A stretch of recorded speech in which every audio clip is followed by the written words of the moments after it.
būtu jāskrien maratonā, tāpēc, ka tas ir pirmkārt ļoti jauks un sirsnīgs pasākums, kur mēs visas uzņēmumus varam justies kā viena liela komanda.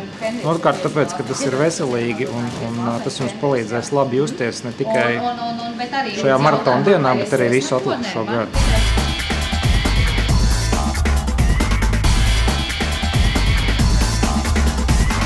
Es droši vien domāšu, vai es to noskriešu. Es pieteikusies priekš sevis uz lielāku distanci, 21 km. Tā kā tā, klausīšos mūziku un skriešu. Un ceru, ka būs līdzjūtēji, kas palīdzēs izturēt.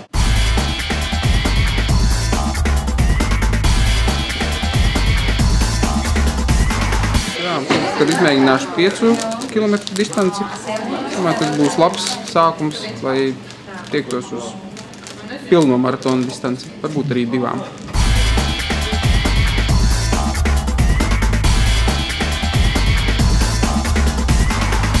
Svētdien Rīgas maratonā Latelekom komanda startēs ar 666 dalībniekiem.